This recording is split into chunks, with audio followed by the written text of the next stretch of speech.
99 problems.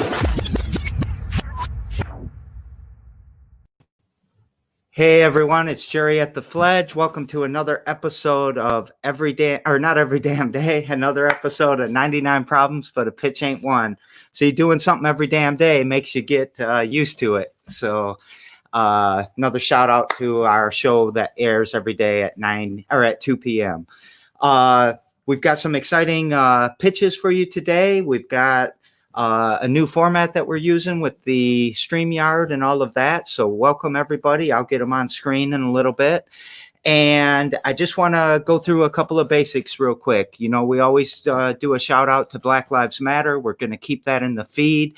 And today I want to boost the village a little bit, get on their Facebook page and like them, see the event that they're doing. They're collecting food for Thanksgiving to give out to people, turkeys and whatnot. So check them out and support them. People are hurting right now. Get out there and invest in our community, invest in our Black community. So good job to the village. Also want to give a shout out to Chris Pruitt, who's helping the homeless people. He's doing a T-Day giveaway on Saturday. I think it's the park that's across from the Radisson. Be there at 11 if you can volunteer or donate. And he's looking for gloves and hats in particular. And then I want to give a shout out to Amaru with Greenwood District Studios and all the work that you're doing there. And another shout out to Leo Brown and what you're doing with the Lansing Black Wall Street. Support these groups, man. If we want to do things to make our community strong, we have to make our entire community strong. And that means investing in our communities and investing in our people of color. So,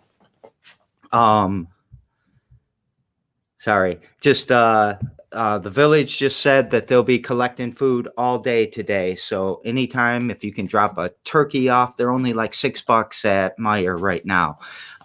So anything you can do to help out would be great. I am going to start bringing our presenters on. So we've got Katie in the pitch pit. We've got Jakeem in from wherever Jakeem's at. We got Jeremy Lake, and we've got Erica and Meg. Hey, Meg, how you doing? I am doing well. I just put on my Power and Passion shirt, so I'm excited to see Katie there. Shout out to his C4 clothing. Good morning. Good morning. Are you pitching today? Yes, I am. Awesome. So we've got 5 great pitches. We might have 1 or 2 more people coming in if things work out for them. And how you guys feeling today? What's going on, Katie? I'm feeling good, a little bit nervous always when I pitch, but yeah, feeling pretty good. Yeah. And welcome, Jakeem. Did you pitch before? Yes. Yeah, I thought you had pitched before. So you're not a rookie. There's no rookies on the screen here. And Jeremy's back with Library of. How you doing today, Jeremy? Feeling good, ready to go. All right. So Erica, come on, get in here and warm the crowd up. Let's get them excited. Hi guys. I don't know how to warm you up other than to burn you with my hair. I don't know. So first of all, like I said last week, and like I'm going to say every single time, thank you so much for having this entrepreneurial spirit. Thank you so much for coming out here and trying to solve the problems in our community in an entrepreneurial way. And as I think about Thanksgiving coming up next week, and I think about entrepreneurs, I always have this vision of an entrepreneur who sits at Thanksgiving dinner year after year after year, telling the same damn story about, I'm going to do this and I'm going to invent this and I'm doing all of this. And year after year, they tell that same story. But from Thanksgiving to Thanksgiving, they don't really do anything about it. It's just something they kind of like that thought of what it could be. But what you guys are doing today is making it happen, putting your story out there. And yeah, I'm just so proud of you. And I love our strong community. So I'm trying to get the link out there. Kayla Perkins might come in and pitch. So Kayla, if you are, just come into that StreamYard whenever you can. I am going to start taking you guys off screen. So you're going to see that. Our first pitch today, though, I'm going to do Megan. Are you okay with that? Yes, I am. I was just sending the link to Kayla on Facebook, so I was not here, but it looks like you already did. I was trying to do the same thing. So hopefully she'll be able to come in easily. Awesome. Let me, hey, Mark, are you ready? Yes, All sir. right. All right. So I'm going to go off screen. When I go off screen, you won't be able to hear me anymore, Meg, but you know the routine. Once I'm off Yeah. screen and you start going, Mark will start the clock. So you ready? Yeah, sounds good. Thanks, Jerry. All right. So I'm out of here and good luck. All right. Hi, I'm Meg, and today I'm here to share my vision for the Creative Dying Center. So right now, most of us are dying in hospitals, and that was the case even before COVID happened. But most of us say that we would prefer to spend the last moments of our lives somewhere that's comfortable and that feels like home. The Creative Dying Center will offer a new paradigm, a place where we can talk about death, prepare for it, and help care for one another. I hope that this will be a place that is warm and inviting and that can help normalize death as a part of life.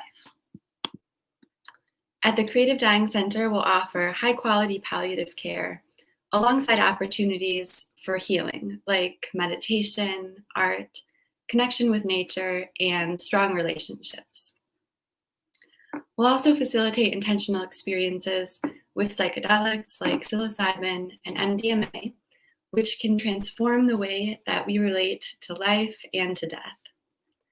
Once the first Creative Dying Center is established, I plan to create an open source network to share how we're doing things and to mentor other people who might want to start dying centers in their own communities. I'm realizing that I need some help figuring out the next steps to make this vision a reality.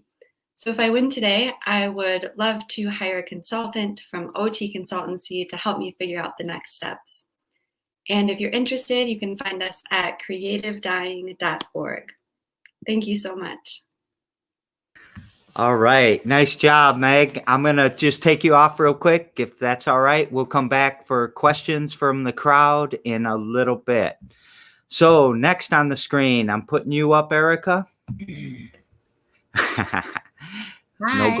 No growling at the host. I wasn't muted. Sorry. I'm a little tired. So you ready? I am ready. Here I go. In my early 30s, I made some very poor choices regarding the company I kept and social environments I placed myself in. Eventually, I found myself struggling with hard drugs and an abusive relationship with a dangerous person. Change was not something I could make happen on my own.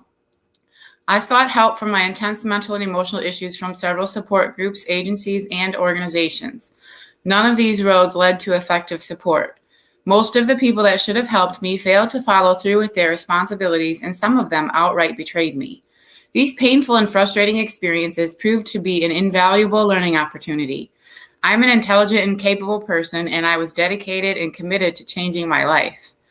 If it were that hard for me to find effective support, it must be doubly hard for people that aren't as capable or committed. My pain and frustration birthed my business idea. Jubilee will be a comprehensive network that strives to meet people's long-term relational needs and supports the transformation of individuals and therefore the transformation of our community. The business operations of Jubilee will include providing high-quality home care and property management for single-family units that are designated for subsidized housing. Securing jobs and housing with our organization is how most people will initially engage with our network. From there, they will be connected with mentors and other free resources that support positive change. We have many strategies to incentivize participation in the sorts of activities that support positive change. All properties will be exceptionally well maintained, and profits will be funneled into projects that enrich the lives of our employees, clients, and tenants, and therefore support the resiliency of our community and not gentrification. Thank you for letting me share. All right. Good job, Erica. Thank you very much. You know how this works, so I'm taking you off. And our man Jakeem is coming on. How you doing? You ready? As much as I can be. All right. So I'm going to go off screen. The timer won't start until you stop talking. Then I'll come back on when we hit 0. Okay. All right. Sounds good. Good morning. My name is Jakeem, and I am wanting to integrate germicidal lamps, which are UV carriers to kill the COVID.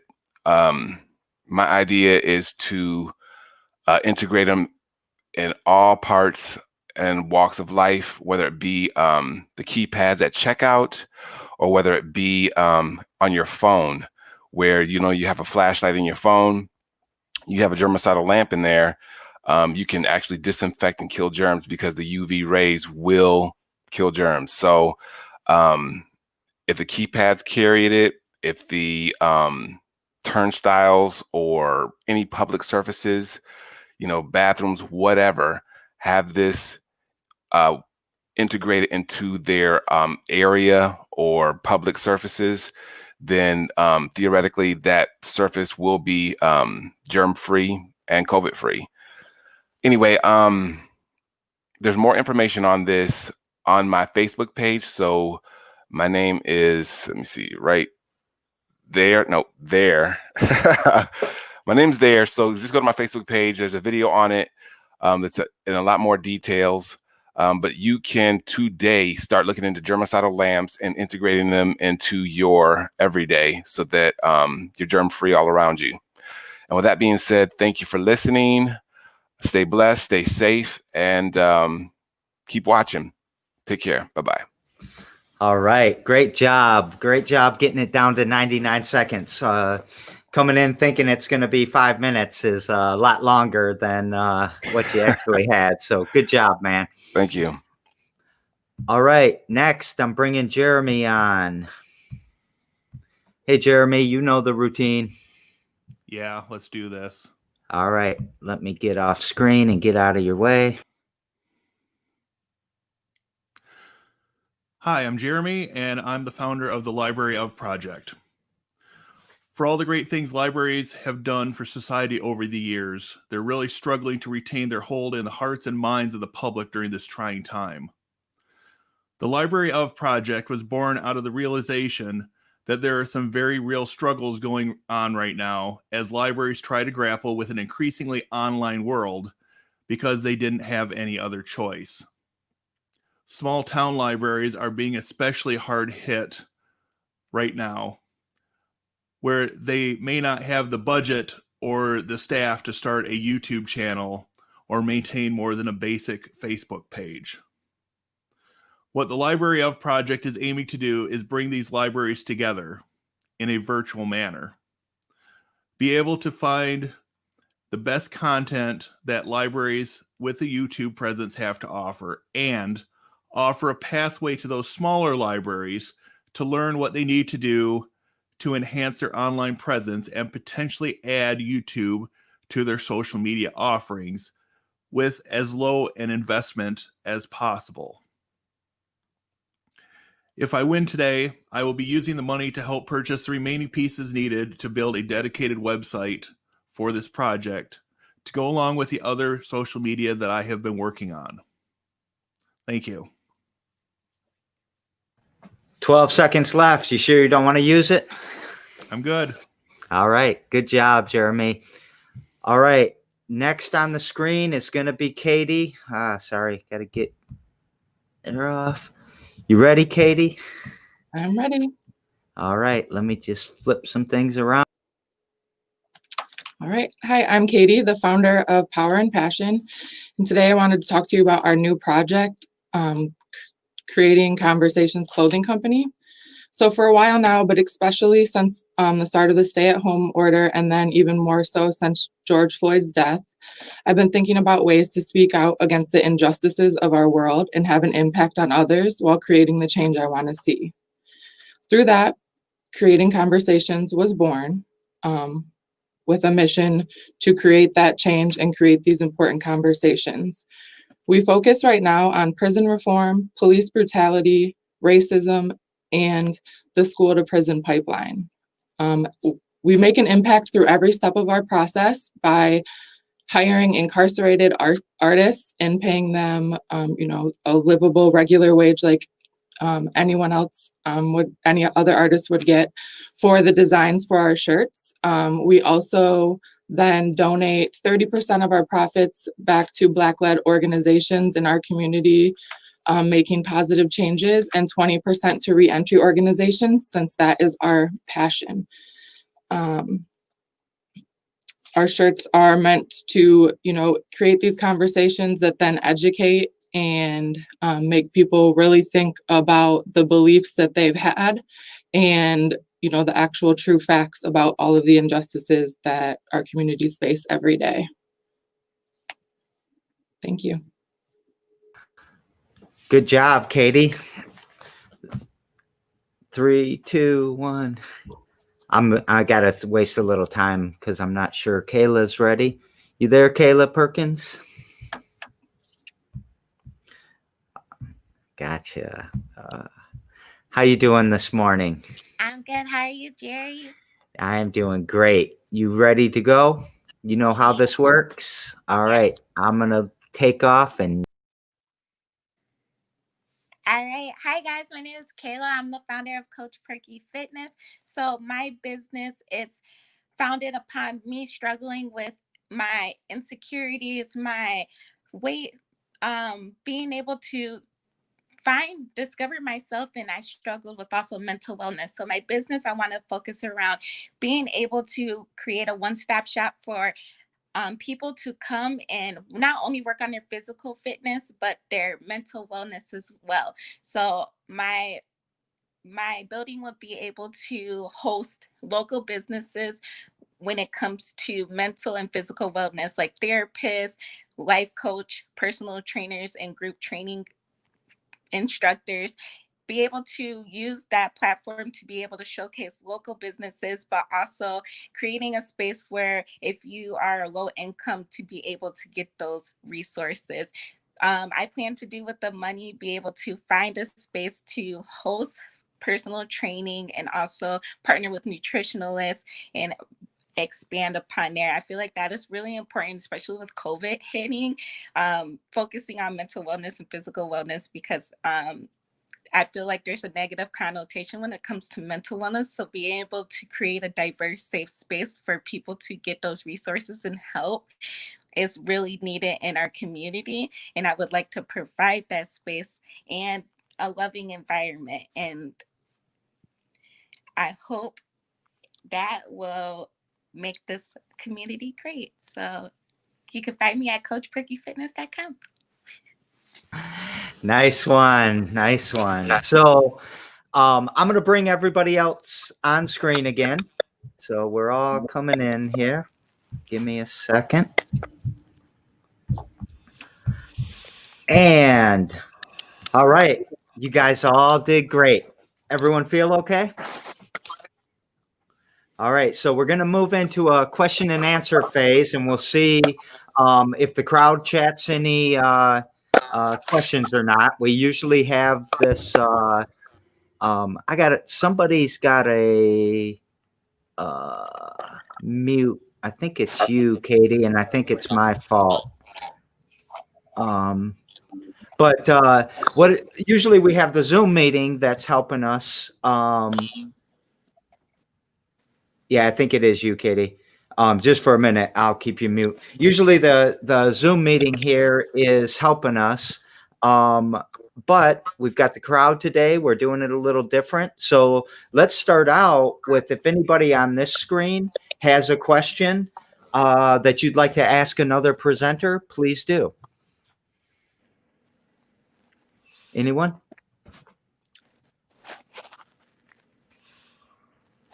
No? I had No? a question for Erica. Yeah, go I ahead. can answer, and I also have lots of questions. Okay.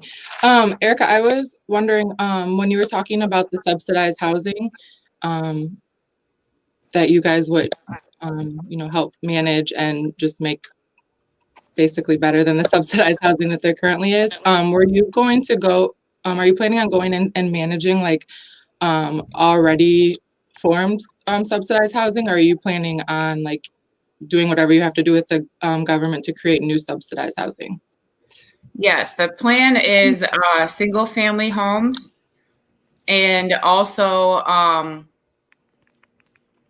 well, the other part wouldn't be subsidized, but for the subsidized housing, it would be single family homes that we would own and manage, and figure out a way to write into a lease. And like the goal with that is like, in order to help people change their lives and become stronger members of our community, like with subsidized housing, it's inevitable that you're going to encounter problems with your tenants. Either they're not keeping the place clean, or they're not paying their rent, or any myriad of other things, where a lot of times the landlord will evict them at that point.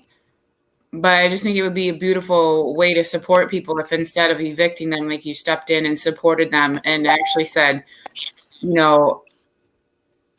if you can't, like, basically it would be written into the lease that you have to accept our support if you're struggling in these ways. Definitely I got to work on the wording and the legalities in that whole situation. But that's like basically the premise of, what I'm trying to figure out. Awesome. Thank you. You're welcome. All right. Did you say you had some questions, Erica? I do. Kayla, I'm wondering where you're at on this journey of building this awesome facility that you're talking about. So I'm networking right now. So hopefully I do have like a couple spots that I'm looking at to close in. So clearly this is gonna be a project that needs some funding.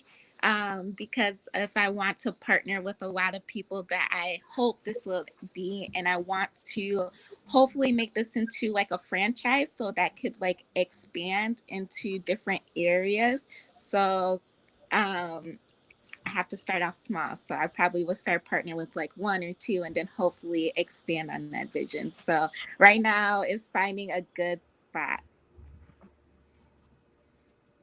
Awesome. Thanks for sharing.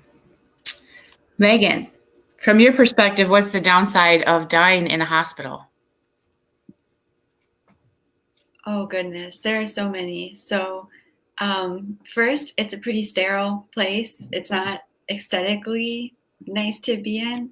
Most folks that I've seen are just kind of laying in bed and there's a TV playing some kind of show in front of them. Another downside is that it's usually treated as an emergency situation in a hospital. So hospitals were built to care for people when they really needed fast care. It's an emergency, but that's not the case with most of the deaths that are happening nowadays. A lot of times they're treated like an emergency, but they're not really. So I like the vibe of taking it out of the hospital and making it more of just a normal life experience rather than an emergency situation.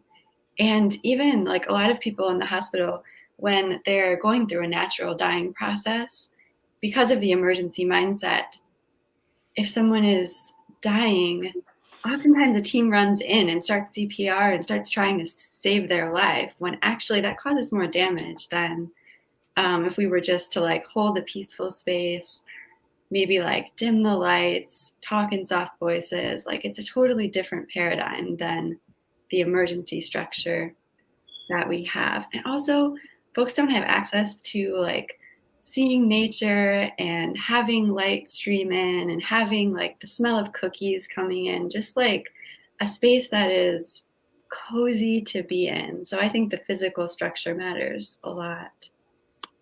Thanks, Erica. Awesome. Thanks for sharing. That was a great answer. Jeremy, I'm wondering what experiences you have had that made you aware of the problems that libraries are dealing with. Where do I even start?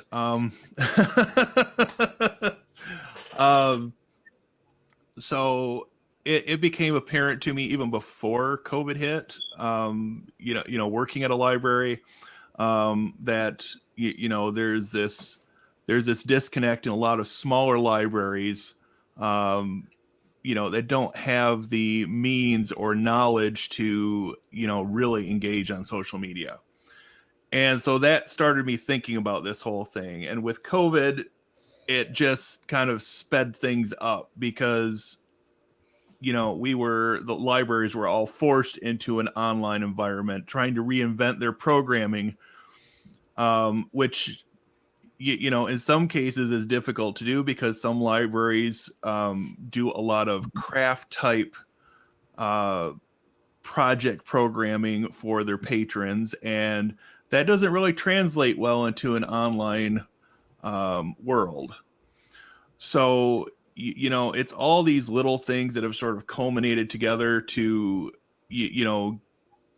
build this idea out. And, I've been working on the YouTube channel for this. And in my researching of the different libraries, there are a lot of them out there. They've got a website. A lot of them are cookie cutter websites that, companies have swooped in and offered the same basic template to dozens of libraries across the state. And, again, it's a matter of not having the knowledge base to say, hey, we can do a website on our own and put our own content and give it a community feel, rather than having this templated hell that exists now. And so it's just a lot of little things that have come together and, really bringing me to the point that this needed to be addressed. And, I've talked with several people from other libraries, and I've got a very positive amount of feedback on this, and it's just moving it forward. Hopefully that answers your question. Yeah, that was great. Thanks for sharing. That was that was great information. Katie, I'm wondering if you can tell us what you mean when you say the school to prison pipeline. Yeah, definitely. Thanks for the question. So the school to prison pipeline refers to when schools start to punish kids as early as preschool, even for misbehaving in class, or misbehaving in class. So that term depends, I guess, on who you are. But and leading from that continues to lead into prison. Kind of like once you're labeled a troublemaker, the next year the teacher thinks you're a troublemaker, they're getting you in trouble, then the whole school thinks you're a troublemaker, the cops start getting called, things like that. And one of the things I do want to point out about the school to prison pipeline is that it, like so many other things in our justice system, disproportionately affects Black people. For girls, it's 10 times more likely for a Black student to get disciplined than for a white girl. And for boys, it's 4 times more likely for a Black boy to get disciplined in school than for a white boy too. So obviously you see how the disproportionate and things like that start as early as preschool in our system, and it's hard to then get out of it and create a chance for yourself. You know what? I like to speak on that if I can be heard. Yeah, please do. Sure. And yeah, you're absolutely right, Katie. right to that direction right there is a closet. And in that closet is a couple pieces of paper that I had my son write out because he got in trouble at school. And I told him, you know, this is what it's like. You have to be able to keep a journal now, you know, and write down everything. So I had him, once he got in trouble, I had him write down everything. And ironically, I had conferences the next day with that teacher. So it was still fresh. Everything was still fresh. The teacher didn't want to see what my son had to write. So we ended up going to the principal's office. And the teacher, had an opportunity. So I give a copy of what's sitting in my closet. I give it to the teacher or to the principal. And, there's a few of us in her office, and, what he wrote was in chronological order, was in detail with people involved. And I tell you what, after he had shared his side in writing, that teacher was looking at early retirement. I mean, I could have had him lose his job. But what I say to you and everyone else out there, that you just don't have to take it. You can record it on your phone. You can record it on a piece of paper. I still have a copy. I have the original actually. And so when my son graduates, out of high school, it'll probably be at his open house. But I think with this I guess meeting we are having right now, to all the presenters, it takes investment of your time, investment of your money, investment of your purpose. And like with you, Erica, I took a couple notes, and I don't know if you knew this or not, but you can piggyback off of 501(c)(3)s. And I was thinking of Habitat for Humanity because with that, there's a vested interest. That's why it's not going to be evident that they're going to start acting up, because they have a vested interest within that house. Mm-hmm. So if you wrote off of their, I guess, business plan or model, you'd have a lot more people taking a lot more responsibility and investment within the places that they live, their communities, their home, their children.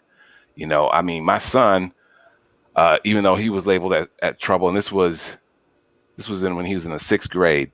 He's in the 7th grade now. So this just happened this year. But I've got him financially literate, where I think the next move is going to be the cryptocurrency. But right now he's purchasing things online. He's looking at tracking numbers. He's got his own debit card, goes to the ATM and puts his own PIN in. He knows what a liability is versus an asset. Because we've read the Rich Dad, Poor Dad by Robert Kiyosaki. So I've taken the time to really invest in his future. And that's my whole point to everybody here, is that have whomever you are, speaking to or reaching out to, look at the future, not just the present. Because, with what you said, about being labeled entitled, people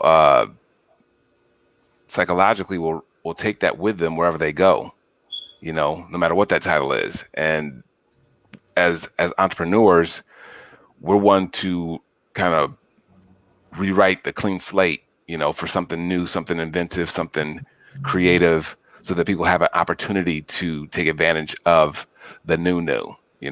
So anyway, with that being said, it's a trip, and you know what? You can write your own ticket, just like you can create your own aperture or device or method. So keep doing what you're doing, and it'll evolve to, higher heights and deeper depths. Just got to keep doing it. Great advice there. Great book that you're recommending. So I put that out as a shout out to everyone. And your son's an entrepreneur too, so hopefully we'll see him pitching someday, right? Yeah, Jerry, did you see that? What I wrote? You asked what the first thought was for your entrepreneurial idea, and I couldn't remember mine. I mean, I'm blessed. I get them all the time. I feel like aliens are like transferring all these thoughts constantly. But yeah, we went swimming one time, and he wanted to get ice cream afterwards. So we go to the store, and we're looking at the different flavors, and he wanted one with cereal in it. And I was like, golly, all the applications with cereal and ice cream, that's genius. Everything, I mean, they put cookies and cream or chocolate chip cookies. So why not different flavors of cereals in your ice cream? It just makes sense to me. Anyway, but yeah, he just now is, he just got his first gaming PC. So I congratulate him on that. All right. Yeah. Mary out on Facebook has a question for Megan. The question is, where are you in obtaining space for your center or centers? Good question, Mary. So I don't have anything picked out yet, and I'm actually not even sure whether it'll be in Michigan or in Wisconsin where I'm at now. So that's something to consider. But when I was in Michigan, I worked with a friend who was moving through her MBA program, and she used creative dying for one of the papers that she had to write. And so she did an analysis of all the counties in Michigan, looking at how many had a low enough threshold of end-of-life care centers, but a high enough threshold of nurses working in the county that it would be sustainable because we've got some staff, but not in a place where there's already 5 end-of-life care centers. So I've got that on a map, but again, now I'm in Wisconsin, so I'm not really sure about that. I also don't think that right now would be the perfect time to get a physical space. I know that hospices are having a really hard time managing COVID and also having a space and keeping it safe. So I feel a lot more comfortable doing the foundational work now, and then maybe once it feels more safe. Obviously, COVID might be forever in different forms, but I don't feel like right now is the best time to actually purchase a physical space. So I'm doing the groundwork of getting the team together, making a business plan, actually figuring out what it will look like once we have the space. But Mary, if you know of a space, let me know, because maybe it's sooner than I expect. Thanks. All right. So any other questions? I had one more question. Okay. For Joaquin, first I want to say I am wearing my Habitat for Humanity t-shirt. So that's a great suggestion. And I've definitely I've spent a lot of time in the last couple of years volunteering and kind of learning from the different organizations. So that's a great suggestion. One that I'm kind of already incorporating and definitely learning from Habitat for Humanity. And my question for you, Joaquin, when I went to college for molecular biology and biochemistry. And I studied a lot of microbiology. So whenever people talk about germs, a weird part of me gets really excited. I also worked in surgery in sterile supply for 5 years. So it's a fascinating thing for me. So I'm just wondering, I wrote it down. What inspires you to focus on this particular problem and solution? Well, okay. So my background is not science. My background actually stems from cosmetology, the hair care industry. And in the hair care industry, we use enclaves, which are these tiny apparatuses that hold the UV lamps in there, and they kill germs. So I was just taking, and a lot of my thoughts do come from the career paths that I've walked, whether it be as a corrections officer here or as a stylist at a salon. Anyway, but I just thought that if it could work in a salon or a barbershop for small, tools of the trade, then it could work in places like Megan wants to get a new place.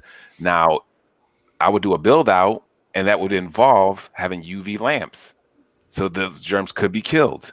Hospitals could institute it. You know, in my oh gosh, my Facebook video. Once again, it's going to be found with my name. Nobody else has got it. So I'm speaking on public transit where buses could line their vehicles with UV lamps and then be able to kill those germs like that before the next people got on the bus or whatever, you know. It doesn't take a lot, you know, it takes, you know, just a few seconds, but you could use these lamps virtually everywhere, as small as, you know, the keypads at checkouts to stadiums, arenas, you know, have at the airports walkthroughs where you use the lamps as people are boarding their gate. You know, I mean, you got metal detectors. Why not have UV detectors, UV walkways? You know. So anyway, I mean, the applications are unlimited, but those lamps do their jobs, so you don't have to worry about somebody touching the surface or retouching the surface or passing that germ along. You know, and that's just for surfaces. I mean, I've got other ideas and things for COVID, but only 99 seconds to talk about it. So it's all good though. You know, I do want to put out more videos, but yeah, check out my Facebook page and you'll see the one that has to do with the UV lamps. So thank All you. right. Brilliant. Hey, Thanks. real quick, Madeline just came in. How are you? Did you want to pitch this morning? Yeah, I'm really sorry I'm late. I slept It's okay. in, but if I can still pitch. Mm-hmm. What do you guys think? Yes or no? Yeah. Yes. Sure. Kayla's got for you guys. Yeah. Kayla's got to go at 9:55, so we got to get this done and get it voting. I'm taking everyone off the screen except for Madeline. We're glad to have you. Okay, thank you. Did you see how it was working? When Yes. when you start talking, the timer will start going. You still there, Mark? Yeah. All I'm right. here. So you're going to be on screen by yourself in a second, Madeline. Go ahead and start going, and we'll come back on when the 99's gone. Okay. All right. All right, here we go. I just woke up 30 seconds ago, so this is quite off the dome. I want an indoor skate park in Lansing so bad, and I know a lot of other people that do. So I've gathered a couple of like core community organizers interested in this like skate community to like start to gather the scene, the equipment, and like publicize it to other interested people. But the main thing that we need is a location. So I'm actually not sure if this is the right spot to be pitching, but I was recommended to come to the Fledge for ideas about locations, and maybe the $99 would be able to start like, I don't know, investing in a place for us to do this. But all I know is this is my best shot right now. Winter's coming soon, and I need a place to skate through the winter, or I'm gonna go a little crazy. And I know that's the same for some other people too.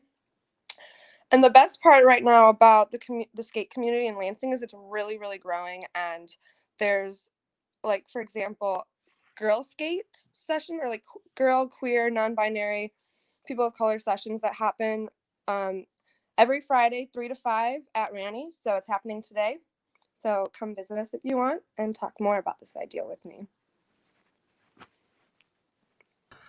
All right, good job, and thanks for coming in at the last minute like that. I don't mean to make that sound weird or anything. I love that so you guilty, showed up. But I saw that you're usually just like, this is a great opportunity to just say it, and it doesn't need to be too formal. So I just took decided to come on in. Thank you. You're exactly right. Thanks for putting it out there. I'm going to try to be there today. I've got a lot to talk to you about.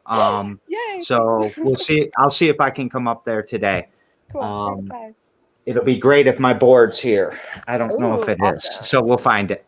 So anyways, now it is time. Yeah, Smallin 2012. I'm not quite sure who that is. Says with all the malls closing, let's just offer the Lansing Mall $1 and see if they'll bite. We'll buy the Lansing Mall and make that a whole skate thing. Wow, that'd be fun. Yeah. Okay. So now we got to figure this out. We got to vote. We've got 1 through 7. 1 is Meg, 2 is Erica, 3 is Joaquin, 4 is Jeremy, 5 is Katie, 6 is Kayla, and 7 is Madeline. Vote for yourself. You can't vote often, but you can vote once. So go ahead and vote in the chat, the private chat. Send me a text, anything you're comfortable with. Don't feel bad for voting for yourself. There's no rules here, but don't feel bad for voting for someone else either. So there's a private chat to your right if you're on screen here. If you're out in Facebook, just chat on the Facebook 1 through 7, and we will go from here.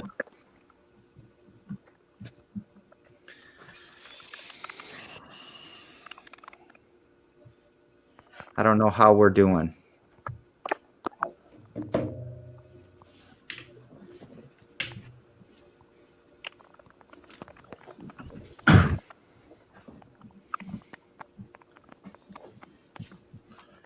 And if we tie, you guys are all splitting $99.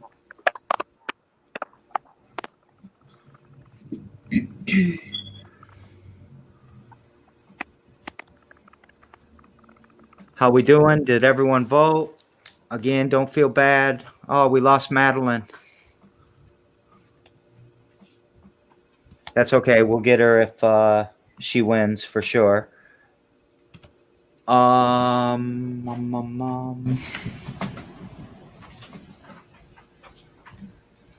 Sorry. Hey, Madeline. I could put you back on. There we go. All right. Has everybody voted? No, I'm having horrible Wi-Fi issues. Can you get to that area over there? Yeah, it's just gonna take me a second. It's All going right. slow. I mean, I'm just gonna vote for myself. So That's okay. what I'm gonna type in. Oh, that's Shayna out on there. Okay, all set. Okay, you voted for yourself. Let me look over here. 2 and 3. All right, guys. You're gonna be mad you let her in. But the winner goes to Madeline today. So comes in and steals it at the end there. So I will get with you later so that we can see how to pay and everything. What do you guys want? Anybody want to say anything as we close up for the event? I just wanted to say, because I forgot to say it in my Go ahead, Katie.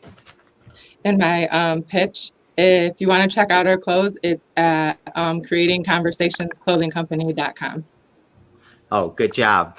And I'll put that in the chat. Creative Clothing Conversations.com.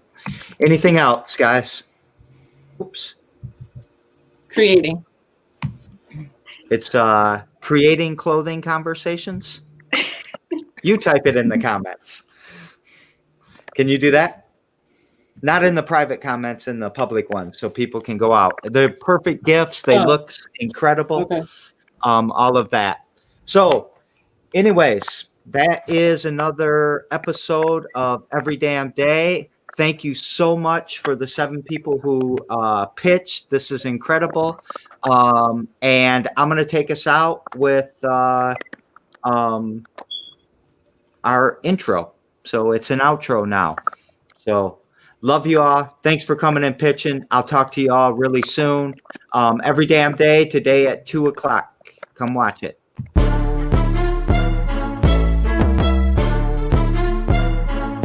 I've got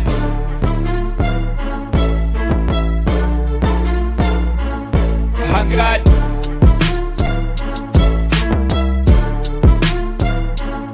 I've got